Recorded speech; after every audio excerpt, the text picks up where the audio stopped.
Pseudo first order reaction कौन सी होती हैं? जो रिएक्शन, वैसे हम जनरली देख रहे हैं रिएक्शन को, एलिमेंट्री रिएक्शन ही है, दो रिएक्टेंट पार्टिसिपेट कर रहे हैं, तो इट मीन्स ये सेकंड ऑर्डर होनी चाहिए। देखने पे हमें कैसी लग रही है? सेकंड ऑर्डर होनी चाहिए, लेकिन ये फिर भी जब हम इसका रेट लॉ एक्सप्रेशन लिखेंगे ना, तो ये फर्स्ट ऑर्डर की तरह बिहेव करेगी, क्योंकि इसमें जो एक रिएक्टेंट होगा वो एक्सेस में होगा, और जिस रिएक्टेंट को आप एक्सेस में लेते हो ना, उसका आप जो रेट है उसको कांस्टेंट मान लेते हो। तो रेट कांस्टेंट मान लेते हो, इसका मतलब रेट चेंज नहीं हो रहा। और हम रेट लॉ एक्सप्रेशन में क्या लिखते हैं? जो रेट चेंज हो रहा होता है ड्यूरिंग द टाइम, तो हम उसको नहीं लिखते। तो वो कैसे बिहेव करती है? फर्स्ट ऑर्डर काइनेटिक्स की तरह बिहेव करती है। इसके दो एग्जांपल हैं, एक तो एस्टर का हाइड्रोलाइसिस और एक इन्वर्जन ऑफ केन शुगर। ये दोनों मैंने फर्स्ट ऑर्डर में भी लिखवाए थे आपको, है ना, उनको यहाँ पे भी करेंगे। तो पहले लिखो इसमें, these are the reaction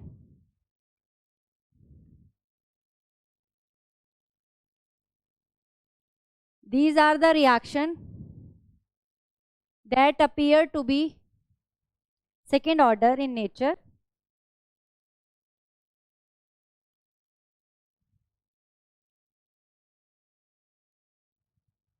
These are the reaction that appear to be second order in nature, but are approximated as a first order reaction.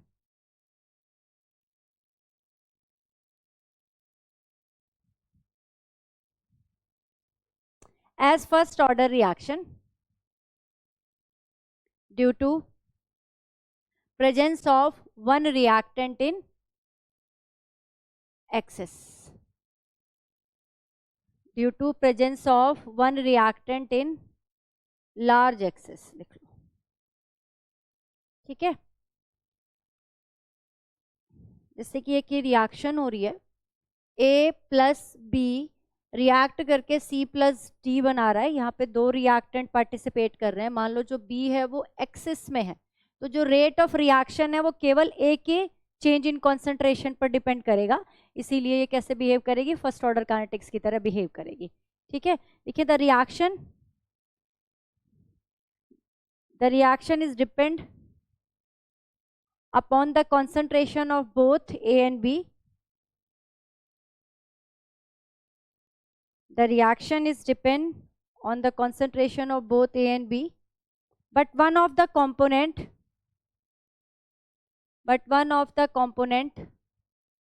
that is B is present in excess. That is B is present in excess. आपने पहले लिख ली थी ना reaction, हमने इसके नीचे लिखा था ना कि B एक्सेस में। Its concentration hardly changes. Its concentration hardly changes.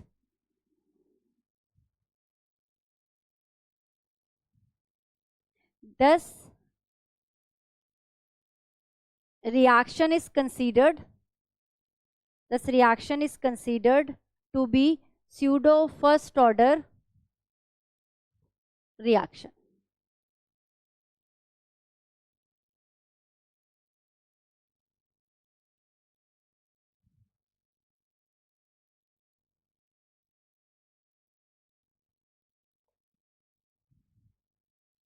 Late क्यों आते हो भाई? लेट क्यों आते हैं आप? अभी भी आपका स्कूल चल रहा है? छुट्टियां नहीं पड़ी? सबका तो ऑनलाइन हो गया ना? ऑनलाइन का नहीं आया अभी तक मैसेज? ओके, आपका कल लास्ट है।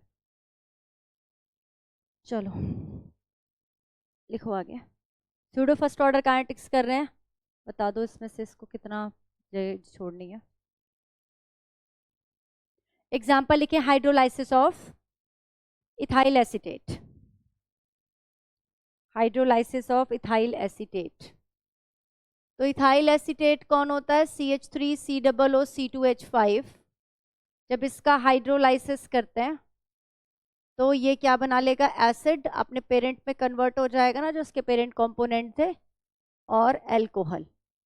इस रिएक्शन में जो वाटर होता है वो हम एक्सेस में लेते हैं, है ना। इसलिए जो रेट ऑफ रिएक्शन है वो किस पर डिपेंड करता है, कॉन्सेंट्रेशन ऑफ इथाइल एसीटेट पर डिपेंड करता है ओनली।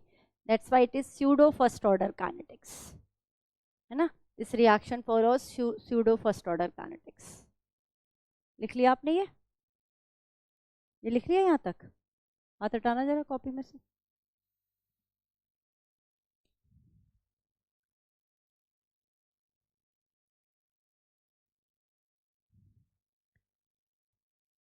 नेक्स्ट एग्जाम्पल लिखो, inversion of cane sugar. Inversion of cane sugar reaction याद है ये वाली? क्या हुआ था इसमें? Sucrose will convert into glucose and fructose, है ना। सुक्रोज क्या था? C12H22O11। इसकी वाटर के साथ रिएक्शन होती है एसिडिक एनवायरनमेंट में, it will convert into C6H12O6। हाँ, इनमें से एक ग्लूकोज है और एक फ्रुक्टोज है, and in this case water is in excess. ठीक है, तो जो फाइनल रेट होगा रिएक्शन का, rate is equal to K C12H22O11। अच्छा,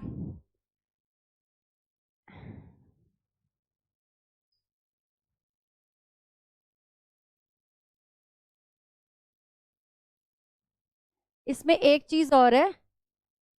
देखो आपको ना कई बार बुक्स में कुछ ये भी दिया होता है, जैसे ये तो हमारी फाइनल जो रेट है रिएक्शन का, बेटा डोर बंद कर दो, ये फाइनल रेट है रिएक्शन का। लेकिन अगर आप इनिशियली जब इसका रेट लिखोगे, देखो कैमरे से मत टकरा जाना, जब आप इसका रेट लिखोगे तो क्या लिखोगे? Rate is equal to K C12H22O11, ये लिखोगे। पीछे से जाओ, पीछे से, ठीक है, ये लिखोगे आप। उसके बाद जो ये चीज है ना, H2O का जो रेट है, जो H2O है वो क्या है यहाँ पर, उसका जो रेट है वो क्या है? कांस्टेंट है। तो रेट क्या आ जाएगा? क्या हुआ, तुम इतने खुश क्यों हो रहे हो?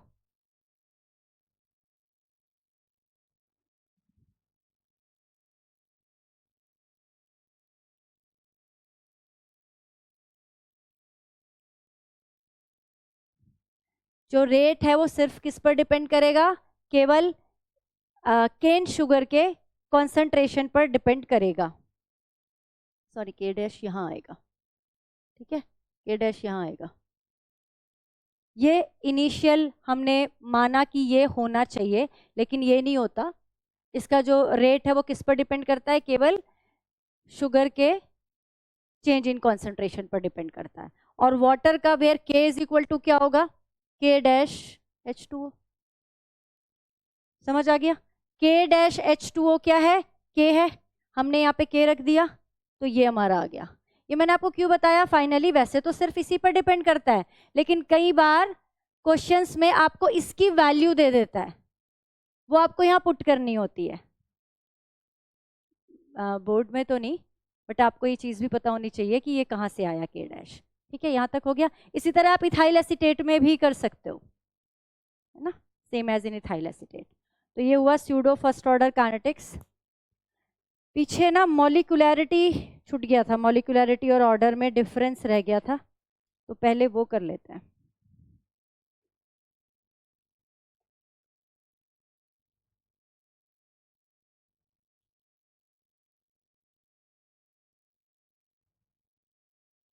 हेडिंग लगाओ मॉलिक्यूलैरिटी ऑफ रिएक्शन।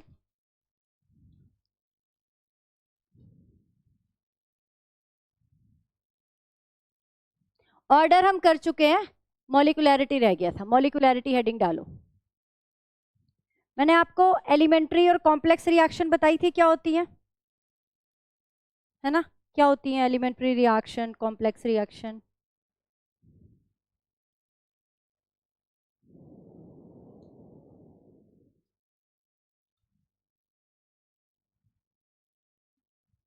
सोच रहे हो या आपस में डिस्कस कर रहे हो? बताओ भाई क्या होती है?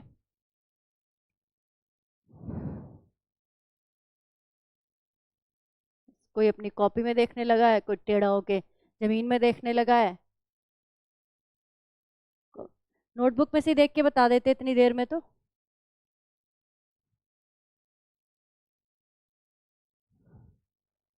हाँ, जो सिंगल स्टेप में हो उनको क्या कहते हैं? उनको एलिमेंट्री रिएक्शन कहते हैं। और कॉम्प्लेक्स रिएक्शन कौन सी होती है? जो कई स्टेप्स में होती है, यानी कि जिसमें रिएक्शन इंटरमीडिएट प्रेजेंट होता है ना। जो कॉम्प्लेक्स रिएक्शन है उसमें कौन प्रेजेंट होता है? रिएक्शन इंटरमीडिएट प्रेजेंट होता है। एलिमेंट्री रिएक्शन में कोई रिएक्शन इंटरमीडिएट प्रेजेंट नहीं होता। तो मॉलिक्यूलैरिटी ऑफ रिएक्शन क्या होती है? जितने मॉलिक्यूल रिएक्शन में पार्टिसिपेट करते हैं, आपस में टकराते हैं और प्रोडक्ट बनाते हैं, उसे उस रिएक्शन की मॉलिक्यूलैरिटी कहते हैं, है ना। रिएक्शन क्या होती है? रिएक्शन में यही तो होता है कि रिएक्टेंट के मॉलिक्यूल आपस में टकराएंगे, उनका कोलिजन होगा। अगर वो कोलिजन इफेक्टिव होता है, सही तरीके से होता है, उसी को हम इफेक्टिव कोलिजन कहते हैं। प्रॉपर ओरिएंटेशन में होता है ना। भाई एक यहां से मॉलिक्यूल आया और एक मॉलिक्यूल यहां से आया, अगर ये मॉलिक्यूल इधर से निकल गया और ये इधर चला गया तो कोलिजन नहीं होगा ना। तो प्रॉपर ओरिएंटेशन में कोलिजन हो और इफेक्टिव कोलिजन हो। तो अगर ऐसा कोलिजन होगा तो वो आपस में जब टकराएंगे तो क्या बनाएंगे? प्रोडक्ट बनाएंगे। इसी को हम क्या कहते हैं? कोलिजन थ्योरी कहते हैं। तो ये जो मॉलिक्यूल आपस में टकराए और इन्होंने प्रोडक्ट बनाया, इन मॉलिक्यूल को जब हम काउंट करते हैं, जब हम रिएक्शन की बात करते हैं, उसी को हम क्या कहते हैं? मॉलिक्यूलैरिटी ऑफ रिएक्शन कहते हैं।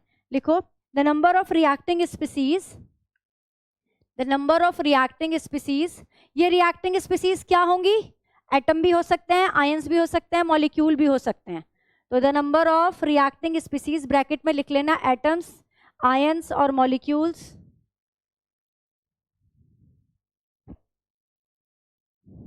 taking part in elementary reaction, taking part in elementary reaction to form product is called molecularity of reaction, is called molecularity of reaction.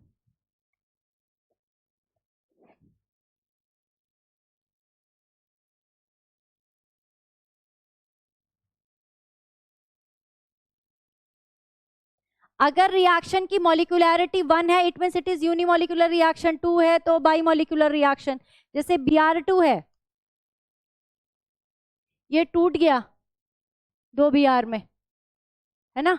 2 Br atom में टूट गया, ये फ्री रेडिकल में मान लो टूट गया। तो इस तरह की जो रिएक्शन होगी इसे हम क्या कहेंगे? यूनिमॉलिक्यूलर रिएक्शन कहेंगे। This is unimolecular reaction. इसकी मॉलिक्यूलैरिटी क्या हो गई रिएक्शन की? 1। केवल एक ही मॉलिक्यूल ही तो पार्टिसिपेट कर रहा है रिएक्शन के अंदर, राइट। इसी तरह अगर 2 मॉलिक्यूल रिएक्ट कर जाए, जैसे H2 ने Br2 के साथ रिएक्ट किया और 2HBr बना दिया, तो 2 मॉलिक्यूल यहां पर रिएक्ट कर रहे हैं, तो that's why it is bimolecular reaction. It is bimolecular reaction. Example लिख लो।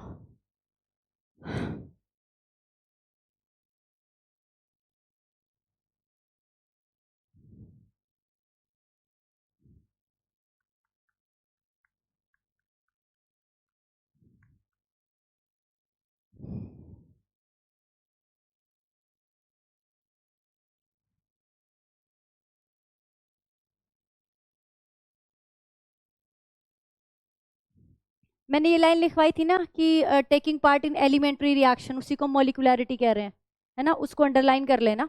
ये सिर्फ एलिमेंट्री रिएक्शन के लिए नहीं, के लिए ही है। कॉम्प्लेक्स रिएक्शन की हम मॉलिक्यूलैरिटी ऐसे डिफाइन नहीं करते।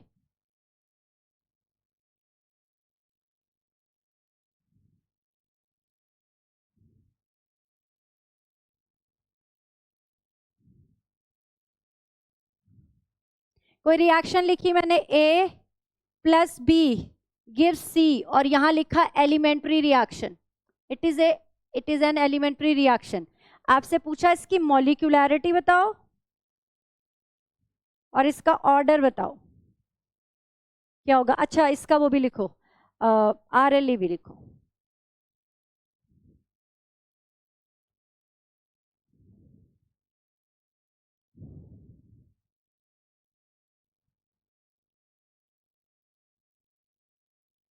हाँ जी, हाँ जी, इसी का।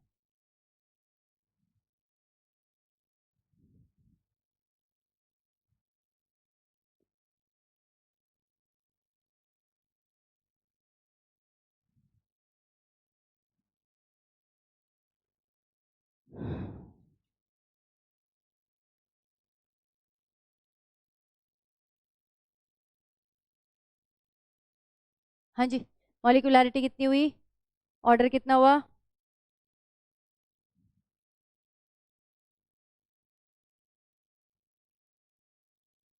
ऑर्डर कितना होगा, रेट लॉ एक्सप्रेशन 2 होगा या नहीं होगा, 2 होगा। रेट लॉ एक्सप्रेशन क्या होगा इसका,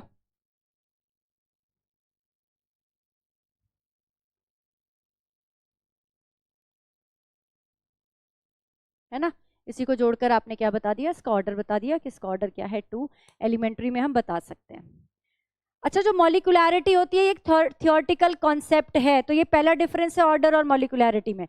ऑर्डर हम एक्सपेरिमेंटल बेसिस पर ही निकालते हैं, अपनी मर्जी से नहीं बता सकते, but molecularity is a theoretical concept. लिखे, molecularity is a theoretical concept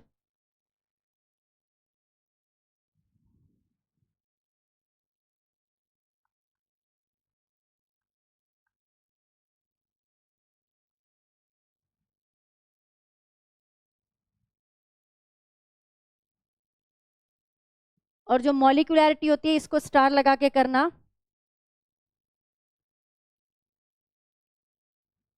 वो 3 या 3 से कम ही होती है। 3 से ज्यादा कभी भी मॉलिक्यूलैरिटी नहीं हो सकती।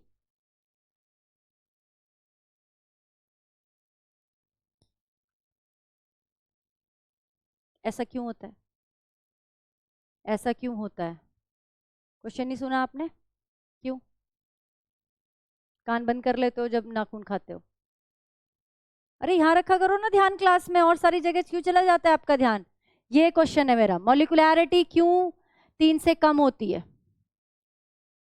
मॉलिक्यूलैरिटी हमने कैसे डिफाइन करी थी, कि मॉलिक्यूल आपस में टकरा रहे हैं, इसी बात पर डिफाइन करी थी। किन्हीं भी 3 मॉलिक्यूल का इफेक्टिव कोलिजन हो जाना इतना आसान नहीं होता, मतलब उसकी जो प्रोबेबिलिटी होती है ना वो बहुत कम होती है, इसीलिए 3 से ज्यादा नहीं होती। ठीक है, क्योंकि जब मॉलिक्यूल आपस में टकराएंगे, कोई मॉलिक्यूल आपस में टकराएंगे, ये टकराएंगे ना आपस में, तो 3 मॉलिक्यूल का इफेक्टिव कोलिजन हो, प्रॉपर ओरिएंटेशन में कोलिजन हो, इसकी जो प्रोबेबिलिटी होती है वो बहुत कम होती है, इसीलिए मॉलिक्यूलैरिटी हमेशा 3 से कम होती है, 3 या 3 से कम होती है। ठीक है, मैक्सिमम है 3, इससे ज्यादा नहीं हो सकती। अगर कहीं पर लिख रहा है कि मॉलिक्यूलैरिटी 4 है, इट मीन्स वो स्टेटमेंट क्या है, रॉन्ग है। लिखें, because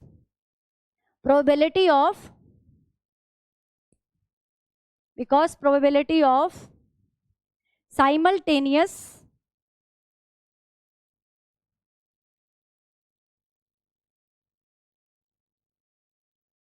and effective collision of 3 molecule is very low.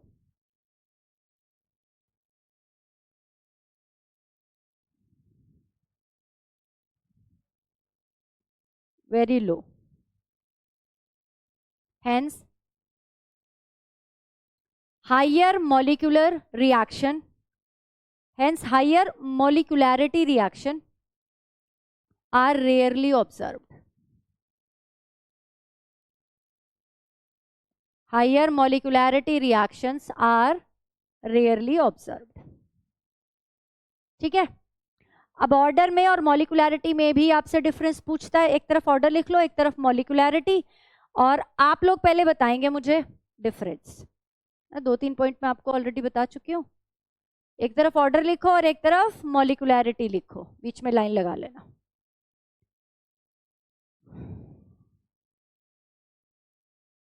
बताइए पहला डिफरेंस ऑर्डर और मॉलिक्यूलैरिटी में। ऑर्डर ज़्यादा भी हो सकता है, और पहला स्टार्ट कहाँ से करोगे कि वो थ्योरेटिकल कंसेप्ट है और वो एक्सपेरिमेंटली डेटा पर बेस्ड है। तो सबसे पहले लिखेंगे ऑर्डर में, लिखें एक्सपेरिमेंटली डिटरमाइंड,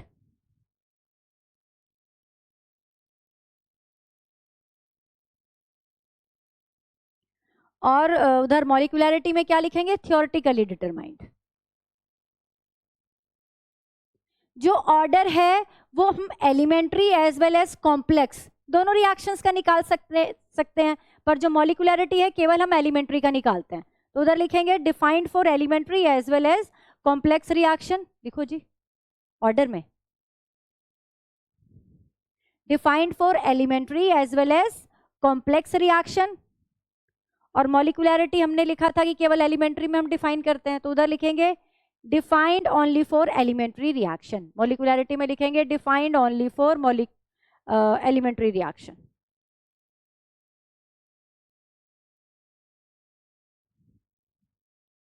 ऑर्डर में लिखेंगे डिफाइंड, लिखो लिखो, elementary as well as complex reaction.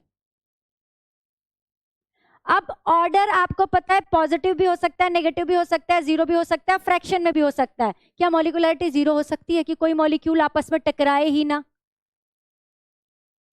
क्या यूं यूं कर रहे हो? तो फिर तो रिएक्शन ही नहीं होगी ना। हाँ, तो फिर हम उनकी बात ही नहीं कर रहे ना, हम तो मॉलिक्यूलैरिटी ऑफ रिएक्शन, हमारा पूरा नाम है ये। अरे यार, तो जो जीरो कभी नहीं हो सकती मॉलिक्यूलैरिटी। अगर आप किसी रिएक्शन की मॉलिक्यूलैरिटी निकालोगे तो वो जीरो नहीं होगी, फ्रैक्शन में नहीं होगी, आधा आधा मॉलिक्यूल नहीं टकराएगा, है ना, कि हाँ आधा मॉलिक्यूल टकरा रहा है, प्रॉपर वहां पे कोलिजन होना चाहिए। तो लिखेंगे उधर ऑर्डर में लिखेंगे ऑर्डर में बी पॉजिटिव, नेगेटिव, फ्रैक्शन और जीरो। ऑर्डर में लिखें ऑर्डर में बी पॉजिटिव, नेगेटिव, में बी पॉजिटिव, नेगेटिव, फ्रैक्शन और जीरो। और मॉलिक्यूलैरिटी क्या होगी? Only positive integer. मॉलिक्यूलैरिटी क्या होगी? Only positive integer. अब आप ये लिख लो order can be greater than 3, है ना, और उधर लिख लो मॉलिक्यूलैरिटी में can never be greater than 3।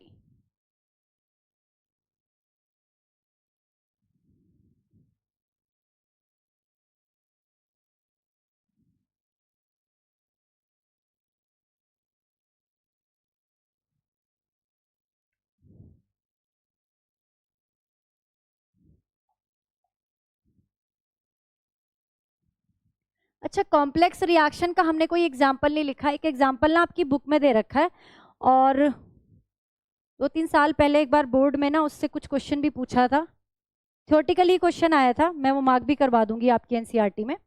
लिखो कॉम्प्लेक्स रिएक्शन डाल के, एग्जाम्पल लिखवा दूंगी। Reaction which completes in more than one step, reaction which completes in more than one step is called complex reaction.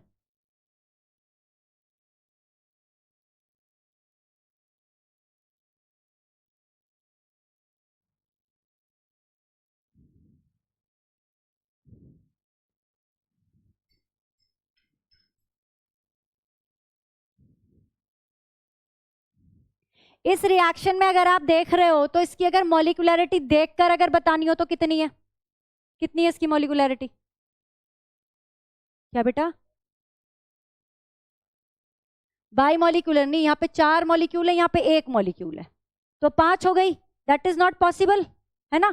4+1 दिख रहा है यहाँ पे आपको, तो ये तो पॉसिबल नहीं, क्योंकि अभी हमने क्या लिखा कि 3 से ज्यादा तो हो ही नहीं सकती। It means it is not elementary reaction. तो ये कैसी रिएक्शन होगी? अगर मॉलिक्यूलैरिटी 5 दिख रही है यहाँ पे, it means it is complex reaction. ये रिएक्शन एक स्टेप में तो हो ही नहीं रही होगी, ये कॉम्प्लेक्स रिएक्शन है, बिकॉज मॉलिक्यूलैरिटी इज ग्रेटर देन 3, है ना। इसके स्टेप लिख लेते हैं।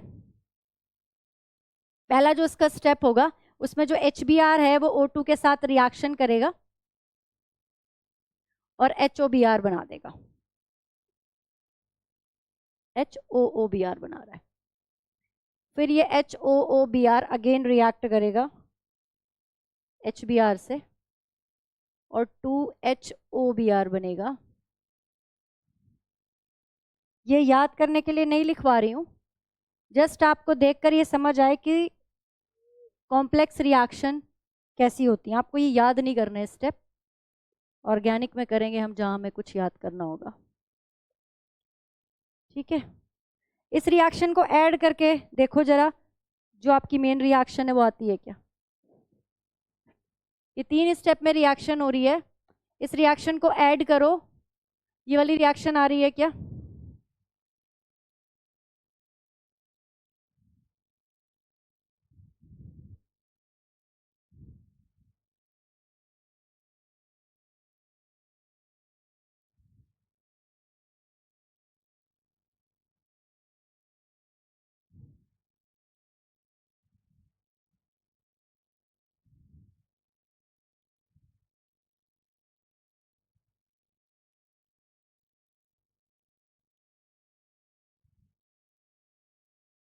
कर ली ऐड? बोलिए क्या हुआ? हाँ हाँ, जो कैंसिल हो रहा है उसको करो। तो फिर ऐड करके नहीं आ रही है ये वाली रिएक्शन? मैं ये पूछ रही हूँ, आ गई? इसको इससे कर दिया होगा, इसको इससे कर दिया, 1 2 और 2 ये 4 HBr plus O2 gives 2Br2 plus 2H2O। हर एक स्टेप में देखो कि मॉलिक्यूलरिटी क्या है रिएक्शन की, हर एक स्टेप में। स्टेप 1 में क्या मॉलिक्यूलरिटी है रिएक्शन की, अगले में क्या है, अगले में क्या है, 4। ठीक है, अगले में 4 है। लेकिन अगर आप वो देखो कि एक एक से ही रिएक्ट कर रहा है, एक एक से ही रिएक्ट कर रहा है, वो बैलेंसिंग के लिए लिखिए तो 2 ही है, तो 3 से ज्यादा तो किसी भी स्टेप में नहीं है।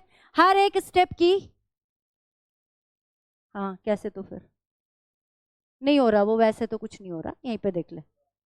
हाँ, हाफ O2 लगा दूं यहाँ पे, बैलेंस हो जाएगी?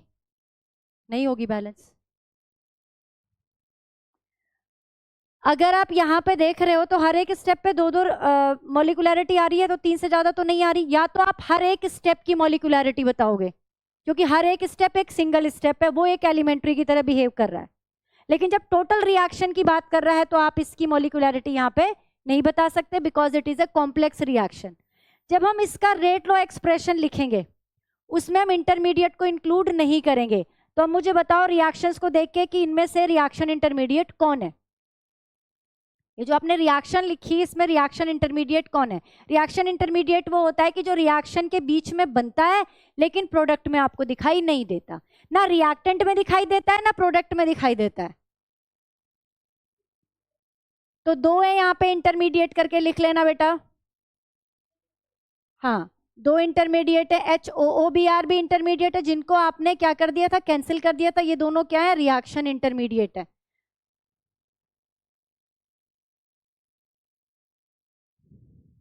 अब जब हमें इसका रेट लॉ एक्सप्रेशन लिखना है तो हमने क्या किया, रिएक्शन को जोड़ दिया, इंटरमीडिएट को क्या कर दिया, कैंसिल कर दिया।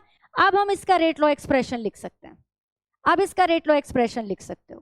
तो रेट लॉ एक्सप्रेशन लिखने के लिए आपको रिएक्शन को पहले जोड़ना होगा, ऐड करना होगा उसके सारे स्टेप्स को, और उसके इंटरमीडिएट को क्या करना होगा, एलिमिनेट करना होगा। ठीक है, तो ये हुई एक आपकी। अच्छा, एक बार एनसीईआरटी निकालो, उसमें से कुछ मार्क कराना है मुझे, मुझे भी दे देना। नहीं है एनसीईआरटी?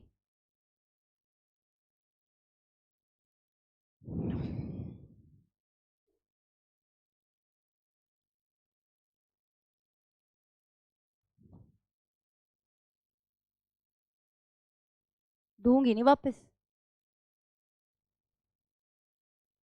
मार्क किस में करोगे लेकिन फिर आप? पकड़ो, मैं अपनी वाली निकाल लेती हूँ।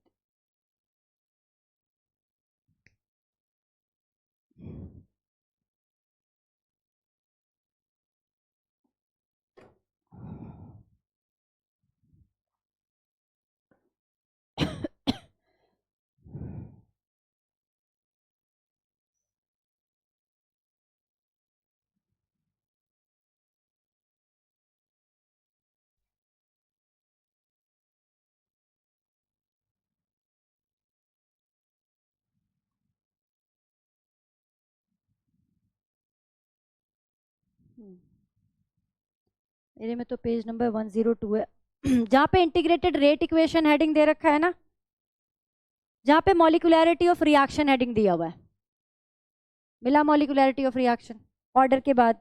पहले ऑर्डर है, ऑर्डर का टेबल है, फिर मॉलिक्यूलरिटी है। हाँ, इससे अगले पेज पे चलो। नेक्स्ट पेज ये जो पूरा दिया हुआ है जिसमें एक ये रिएक्शन है H2O2 वाली, छोड़ो पहले इसको, इससे अगले पेज पे जाओ, अगले पेज पे, बस यही वाला पेज मिल रही है, यहाँ पे दिख रही है H2O2 वाली रिएक्शन। इस रिएक्शन में देखो ये 2 स्टेप दे रखे हैं, H2O2 जब I नेगेटिव के साथ रिएक्ट कर रहा है, दोनों को मार्क करो। और इसके बेस पे इसने आपको कुछ कंक्लूजन दिए हैं, फर्स्ट सेकंड और थर्ड, इन तीनों को मार्क करो। मार्क कर लिए, हो गए? उसको ही बताओ, आप लोगों के पास नहीं है बुक? जिसकी तो लेके घूमता है थैले में, केमिस्ट्री की क्यों नहीं है?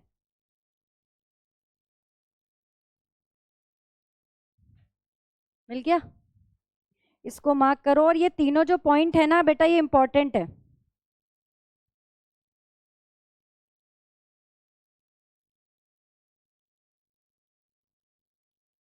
और इसका थर्ड जो पॉइंट है ना वो पढ़ो, उसको अंडरलाइन भी कर लेना, बहुत इंपॉर्टेंट है। आरडीएस सुना है आप लोगों ने? अब तो जिन जिन की ऑर्गेनिक चल रही होगी उन्होंने तो सुन ही लिया होगा आरडीएस क्या होता है। हाँ, किसका निकालते हैं हम रेट डिटरमाइनिंग स्टेप? कौन सा होता है? जैसे मान लो रिएक्शन हो रही है, वो कई स्टेप में रिएक्शन हो रही है, तो अब आरडीएस कौन सा स्टेप होगा? जो स्लोएस्ट स्टेप होगा, जो सबसे धीरे रिएक्शन चल रही होगी, है ना, उसको हम रेट डिटरमाइनिंग स्टेप कहते हैं। और हम उसी के बेस पे बहुत सारी चीजें बताते हैं, specially in case of complex reaction, right. हमें रेट लॉ लिखना होता है तो हम वो भी किसका लिखते हैं? आरडीएस का लिखते हैं। तो उसमें लास्ट वाली लाइन में आरडीएस के बारे में ही दे रखा है, जो थर्ड पॉइंट है उसको भी आप पढ़ लेंगे। जो ये H2O2 वाली रिएक्शन थी, ये आई हुई है एक बार एग्जाम में।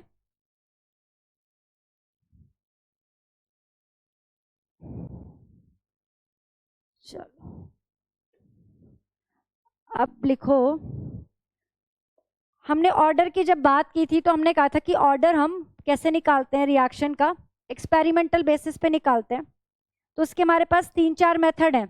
हाफ लाइफ मेथड से निकाल सकते हैं, हम ग्राफ को देखकर भी ऑर्डर निकाल सकते हैं ग्राफिकल मेथड से। ग्राफ आपको, आप देख लोगे कि ये 0 ऑर्डर का ग्राफ है, ये फर्स्ट ऑर्डर का ग्राफ है, सेकंड ऑर्डर का ग्राफ है, ये थर्ड ऑर्डर का ग्राफ है। उसको देख के भी हम क्या बता सकते हैं? रिएक्शन का ऑर्डर बता सकते हैं।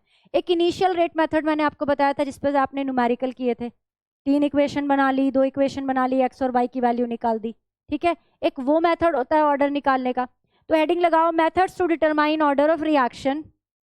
मेथड हम पहले पढ़ चुके हैं, जो नहीं पढ़ा है वो बताऊंगी, और उस पर 2 न्यूमेरिकल कराने हैं वो कराऊंगी।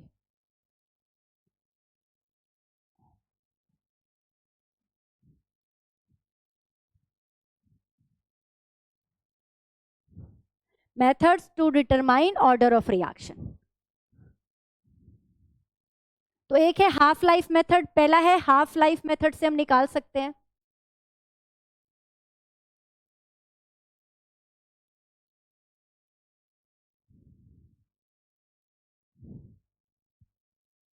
सेकंड है ग्राफिकल मेथड। ग्राफिकल मेथड हम ग्राफ की हेल्प से भी निकाल सकते हैं।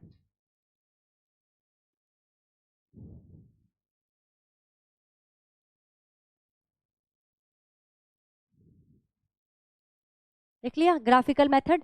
नेक्स्ट लिखो integrated law method. Integrated law method,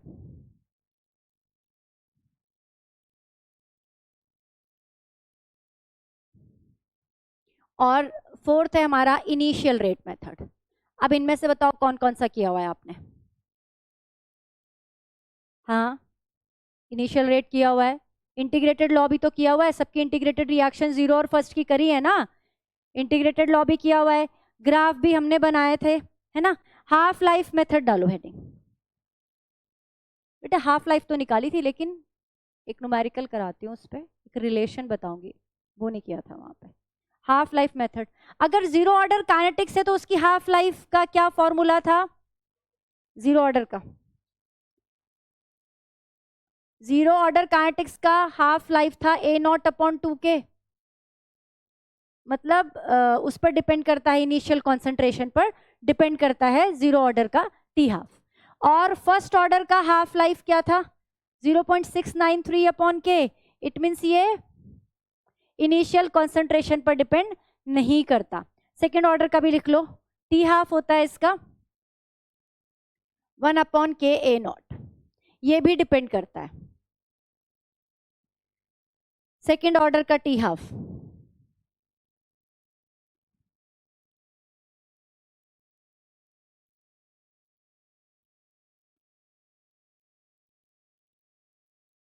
तो ये रिलेशन होता है, जो टी हाफ है वो इनिशियल कॉन्सेंट्रेशन पर इस तरह से डिपेंड करता है। और n is a order of reaction, हम यहां से ऑर्डर निकाल सकते हैं, ठीक है। इसको A0 लिख लो चाहे, मतलब ये इनिशियल कॉन्सेंट्रेशन है, ठीक है, कैपिटल ए लिखना चाहते हो कैपिटल ए नॉट लिख लो, लेकिन वहां मेंशन कर लेना it is initial concentration 1 minus n. अगर अब दो अलग अलग टाइम पर आपसे दो अलग अलग टाइम दे रखे हैं और उस पर आपको दो अलग अलग कॉन्सेंट्रेशन दे रखी है, तो क्या हो जाएगा? आप क्या लिखोगे? T1/T2 is equal to A1/A2 की पावर 1 माइनस एन। ऐसे ही तो लिख लोगे इस इक्वेशन को, ऐसे हो जाएगी ना ये इक्वेशन, है ना? क्योंकि T half is directly proportional to initial concentration की पावर 1 माइनस एन। तो इस पर एक न्यूमेरिकल दिया हुआ है जिसमें हम इस रिलेशन को यूज कर सकते हैं। कैसे यूज करेंगे? क्वेश्चन लिखो एक, the half life of decomposition of a compound is 20 minutes। हाँ जी, the half life of decomposition of a compound is 20 minutes।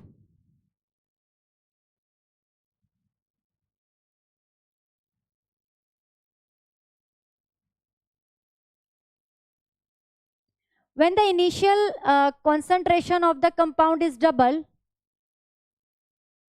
when the initial concentration of the compound is double,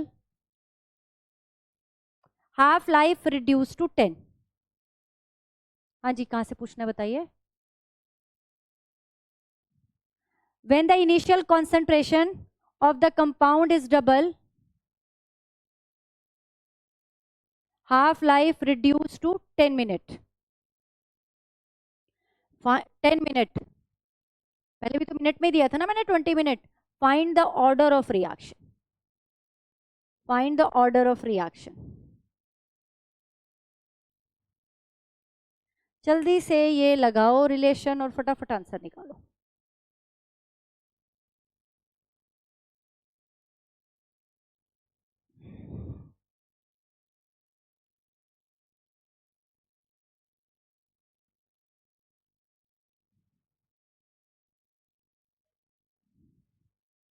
N तो निकालना है, order है यहाँ लिखा तो मैंने बेटा ऑर्डर, ये आपने लिखा नहीं अपनी नोटबुक में।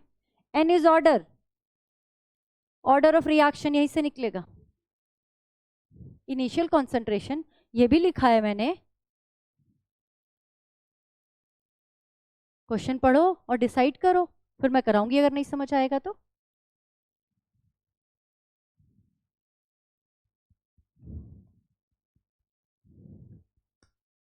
आ गया?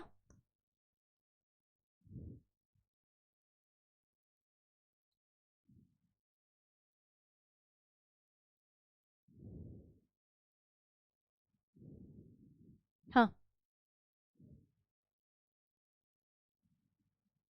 ऑर्डर तो नेगेटिव भी हो सकता है, लेकिन आंसर तो 2 आ रहा है।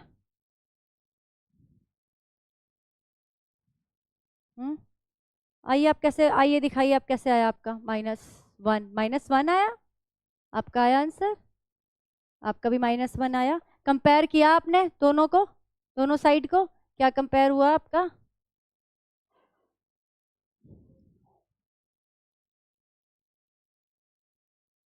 टू और 1/2।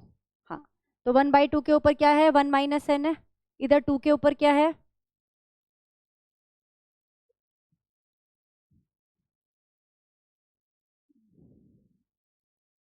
क्या आ गया आंसर? अच्छा, माइनस में नहीं आ रहा?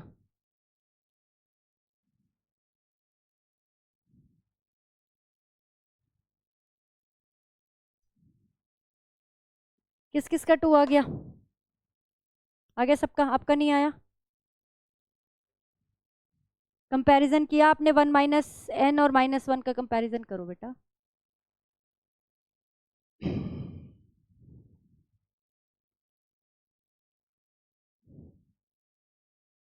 करना बेटा यहाँ के,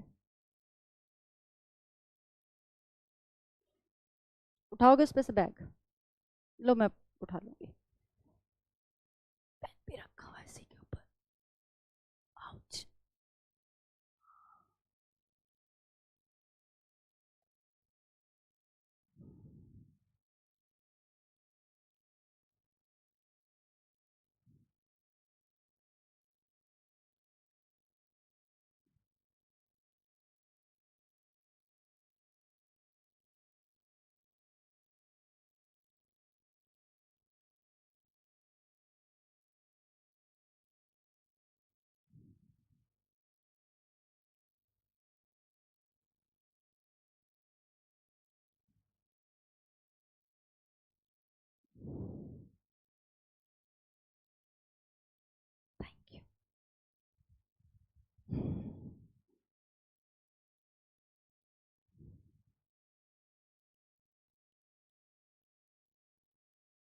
हो गया क्या? माइनस नहीं लगाया होगा। अगला क्वेश्चन लिखो। For a gaseous reaction,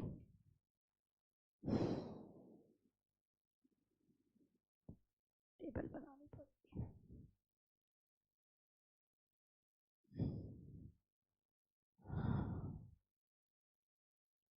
pressure और हाफ लाइफ की ना टेबल दे रखी है हमें। प्रेशर है ये किलो पास्कल में, और हाफ लाइफ है मिनट में। For a gaseous reaction the initial pressure,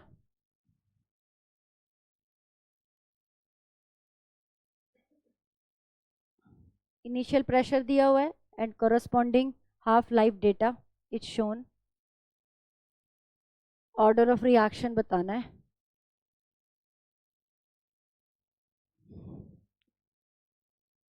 ये 100 लिया तो ये 105 है मिनट में, ये 66.66 है तो ये 235 है, ये 33.33 है तो ये 950 है। कोई भी दो वैल्यू लेके कंपेयर करो, है ना, वही पहले वाली वो लगेगी इक्वेशन। वो दो वैल्यू लो जो आपस में आसानी से डिवाइड हो जाए। 33.33 और ये 950 950।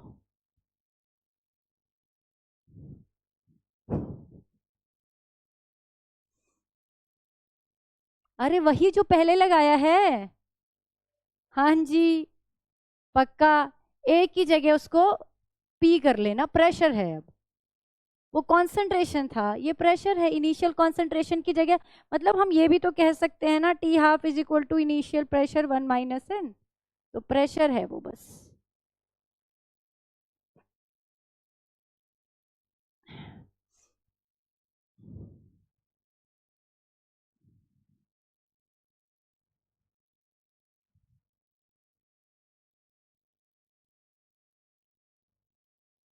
टू से जा रहा है, क्या कर रही हो? ये टू से तो जा रहा होगा।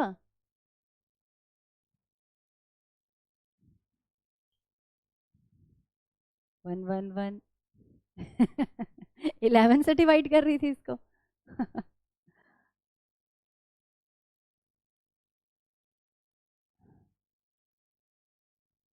हमें किन्हीं दो को डिवाइड करना है तो इस सेकंड और थर्ड को हम डिवाइड कर लेते हैं, है ना, सेकंड और थर्ड से निकाल लेते हैं।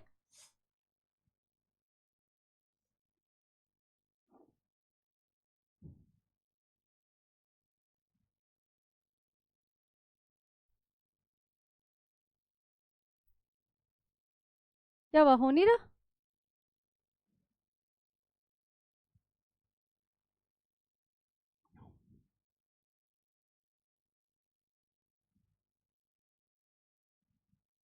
अप्रोक्सीमेट कैलकुलेशन लेने का, वो आंसर लेने का तो बादशाह वो बैठा है, तो वो क्यों नहीं कर पा रहा क्वेश्चन? हो नहीं रहा अप्रोक्सीमेशन। ये 4 से जा रहा है, 4.04। 940 होता है, टू जा इज 940। ठीक है, और ये 4.04 के आसपास आती है इसकी वैल्यू, तो उसको 4 कर लेते हैं। ये टू जा, आगे करो अब।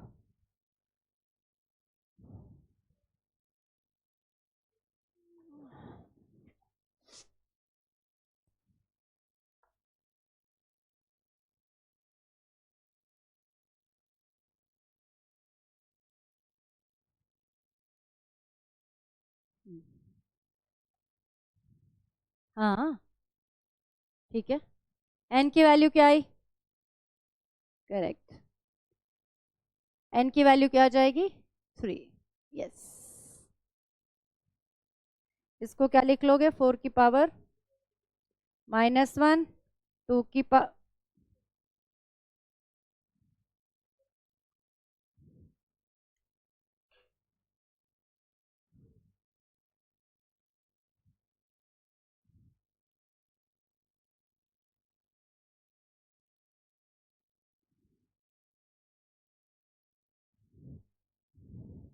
ठीक है, तो अगर इस तरह से क्वेश्चन आएगा तो वहां पे हम इस मेथड से कर सकते हैं कि a की पावर 1 माइनस n, ये याद रखना t हाफ जो होता है वो इनिशियल कॉन्सेंट्रेशन पर डिपेंड करता है, उसकी पावर 1 माइनस n पर।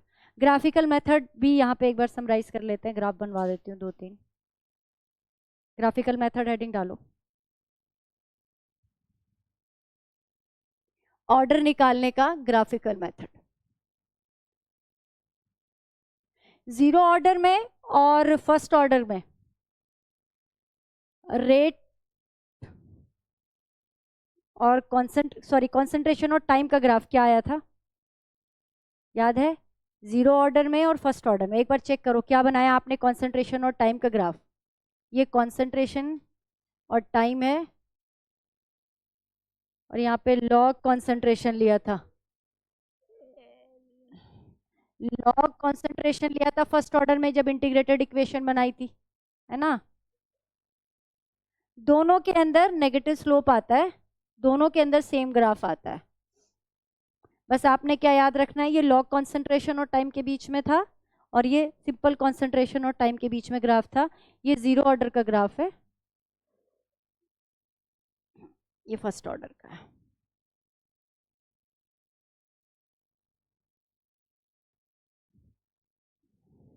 सेकेंड ऑर्डर का भी बना लो।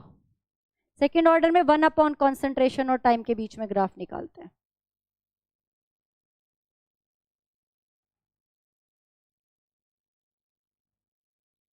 इसका कुछ ऐसा ग्राफ होता है, ये सेकेंड ऑर्डर का ग्राफ है।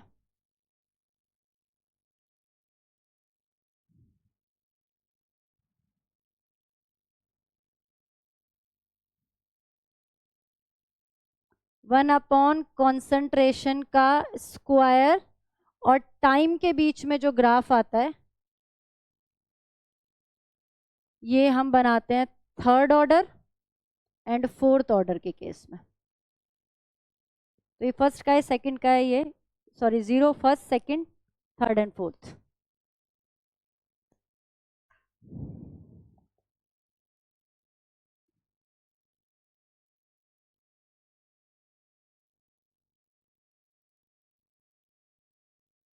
जब आपको पहले दिन पता था कि आपकी कॉपी भर चुकी है तो आप नई क्यों नहीं लेकर आए थे?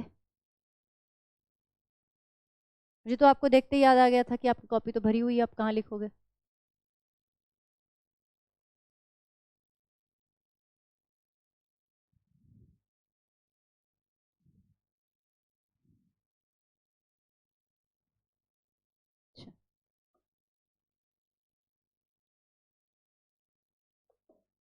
इंटीग्रेटेड लॉ मेथड में करा चुकी हूँ। 90% जो क्वेश्चन होंगे वो फर्स्ट ऑर्डर से करने हैं। जीरो ऑर्डर वाले क्वेश्चन में आप यूनिटरी मेथड लगा सकते हो, लेकिन फर्स्ट ऑर्डर में आपको यूनिटरी मेथड नहीं लगाना है, ठीक है? कॉपी क्यों बंद करी है? अभी तो मैं कराऊंगी, टाइम बचा हुआ है। कागज पे कर लो, दूसरे पेपर ले लो, किसी से चिपका लेना। कल ऑफ है, मैंने बता दिया ना। हाँ, मंडे को क्लास है, फिर पहले 2 छुट्टी होगी, उसमें भी कब तक? अगला हेडिंग लगाएं, effect of temperature on rate of reaction. Effect of temperature on rate of reaction.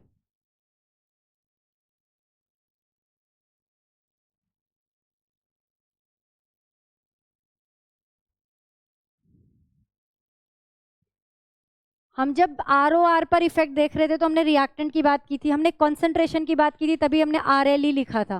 वो हम कॉन्सेंट्रेशन का इफेक्ट देख रहे थे ऑर्डर पे।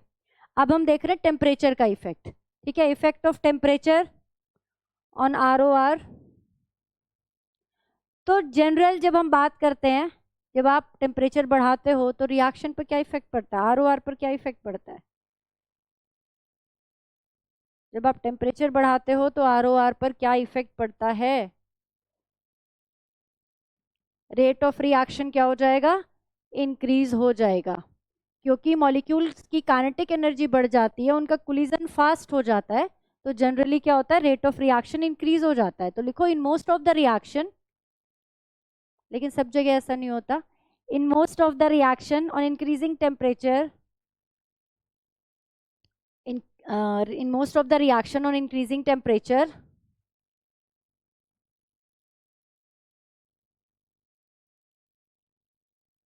rate of reaction increases.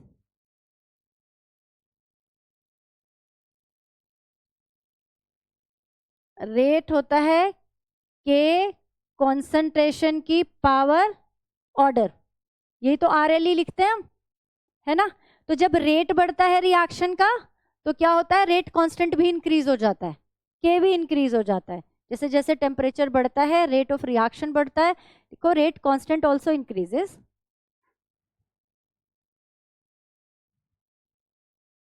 हम इस रेट कांस्टेंट का रिलेशन निकालते हैं टी के साथ, तो लिखेंगे रेट रिलेशन बिटवीन के एंड टी, रिलेशन बिटवीन के एंड टी।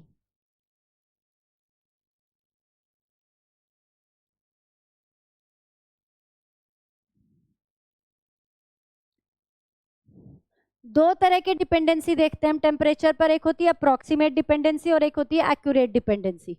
अप्रोक्सीमेट डिपेंडेंसी में क्या है कि जब भी आप टेम्परेचर 10 डिग्री बढ़ाओगे तो जो रेट है रिएक्शन का वो 2 टाइम्स हो जाएगा, ठीक है।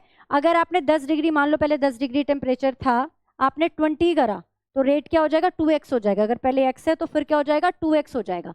तो इसे कहते हैं अप्रोक्सीमेट, मतलब नियरली 2x हो जाता है, एग्जैक्ट 2x नहीं होता, तो इसे कहते हैं हम अप्रोक्सीमेटली, अप्रोक्सीमेट डिपेंडेंसी। लिखें अप्रोक्सीमेट डिपेंडेंसी ऑफ के on T, approximate dependency of के on T.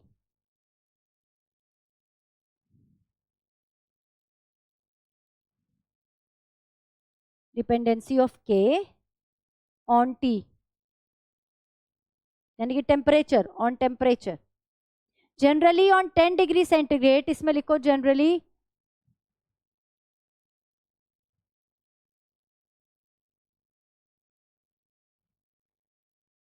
on 10 degree centigrade rise in temperature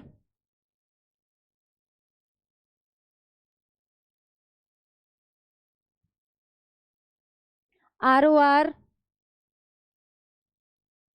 become nearly doubled, ROR become nearly doubled. It is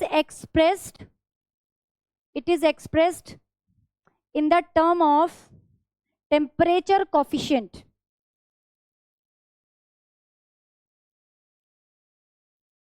temperature coefficient,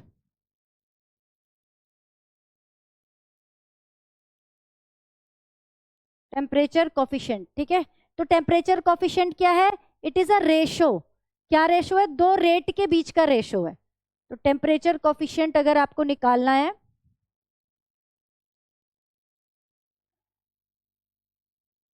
तो ये क्या है, मान लो जो टेम्परेचर है अब क्या हो गया, 10 डिग्री सेंटीग्रेड राइज हो गया और ये टी इनिशियल टेम्परेचर है ना। बाद का टेम्परेचर जब 10 डिग्री सेंटीग्रेड राइज हो गया और ये क्या है, इनिशियल टेम्परेचर। तो ratio of temperature is called temperature coefficient. लिखेंगे ये भी लिख लो यहाँ पे,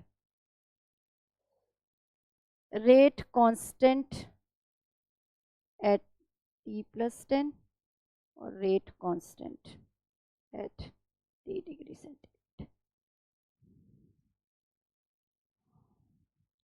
डिफरेंट टेम्परेचर पर रेट कांस्टेंट की रेशो को हम कहते हैं temperature coefficient.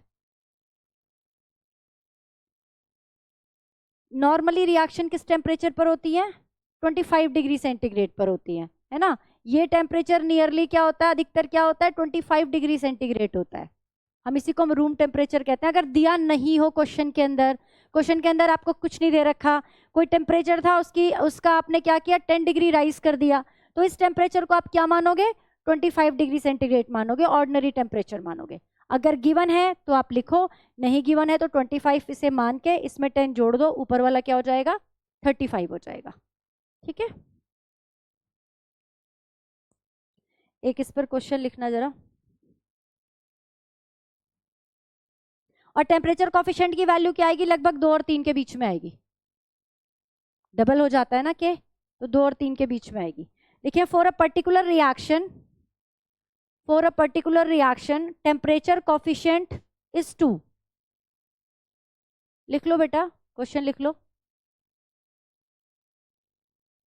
For a particular reaction temperature coefficient is 2, if rate of reaction at 20 degree centigrade is x, if ROR at 20 degree centigrade is x,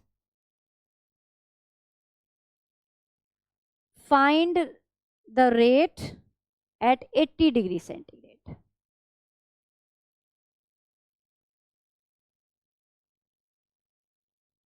temperature coefficient की value 2 आ रही है, इसका मतलब रेट हर बार क्या हो रहा है 10 डिग्री बढ़ाने पर डबल हो रहा है. अब करो तो क्या था पहले 20 डिग्री सेंटीग्रेड पर x था, जब 20 डिग्री सेंटीग्रेड टेम्परेचर था तो ये x था. आपने टेम्परेचर अगर 30 कर दिया तो क्या हो जाएगा, ये 2x हो जाएगा. 40 पे क्या हो जाएगा, ये 4x हो जाएगा. 50 पे क्या हो जाएगा 8, 60 पे, 70 पे और 80 डिग्री पे तो 64x और लगा लेना आगे. 64x आंसर हो गया, क्योंकि टेम्परेचर कोफिशिएंट की वैल्यू कितनी आई थी 2 आई थी. तो इससे हमें पता चला कि हर बार डबल हो रहा है हर 10 डिग्री सेंटीग्रेड राइज पर.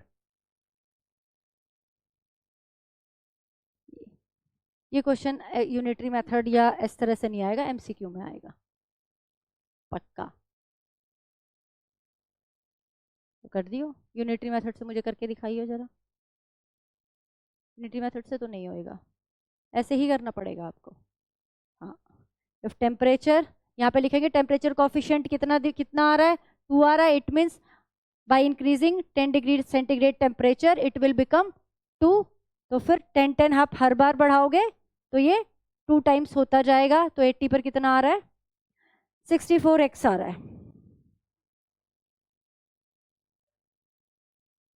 2 की पावर कैसे बन रही है, अच्छा हर बार आप 2 गुना कर रहे हो इसलिए बोल रहे हो आप. हाँ, आगे लिखिए एक्यूरेट डिपेंडेंसी. ये हमने कहा अप्रोक्सीमेट डिपेंडेंसी है, वैल्यू 2 और 3 के बीच में आ सकती है. जो आपको दे रखी होगी टेम्परेचर कोफिशिएंट की वैल्यू, उस हिसाब से आप उसको 2 गुना 2.5 गुना करते जाओगे टेम्परेचर बढ़ाने पर. लेकिन एक्यूरेटली कैसे निकालेंगे, किसी ग्राफ से निकालते हैं या किसी मेथड से, कोई इक्वेशन से निकालते हैं. तो उसके लिए हम यूज करते हैं Arrhenius equation, accurate dependency of K on T.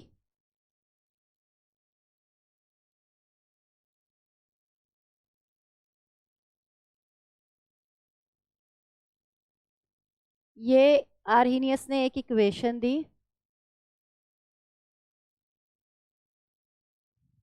This is called Arrhenius equation. Hello, नहीं अभी नहीं. ये क्या है बेटा, आर्हेनियस इक्वेशन है. यहाँ पर K क्या है, रेट कांस्टेंट है, लिख लो K रेट कांस्टेंट है. A को हम कहते हैं Arrhenius constant, A is Arrhenius constant, Arrhenius factor भी बोलते हैं. आर्हेनियस फैक्टर और भी नाम है इसके, फ्रीक्वेंसी फैक्टर भी बोलते हैं इसको. A को आर्हेनियस फैक्टर बोलते हैं, लिख लो जल्दी जल्दी. A को कहते हैं हम Arrhenius factor, frequency factor, pre exponential factor. ये A है, K is a rate constant, capital A की बात बता रही हूँ. K तो यहाँ पर रेट कांस्टेंट था, ये तो आपने पहले से पढ़ा हुआ है. A क्या है, आर्हेनियस इक्वेशन है, तो ये आर्हेनियस फैक्टर है, फ्रीक्वेंसी फैक्टर है, प्री एक्सपोनेंशियल फैक्टर है. लिख लिया. EA लिखो क्या है यहाँ पे, EA is a activation energy, R is a gas constant, T is a temperature in kelvin. EA activation energy है जूल पर मोल में, it is activation energy.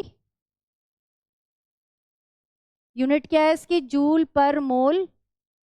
R is a gas constant, क्योंकि एनर्जी हम जूल में ले रहे हैं, इसकी वैल्यू 8.314 यूज करना आप जब अगर न्यूमेरिकल में आएगा. T यहाँ पे टेम्परेचर है और ये केल्विन में रखना है. ठीक है, ई इज एक्सपोनेंशियल, ई क्या है, एक्सपोनेंशियल कांस्टेंट है। ठीक है जी, अभी भी और 2 दिन और लगेंगे इसमें। चलो नोटबुक लेकर आएंगे मंडे को।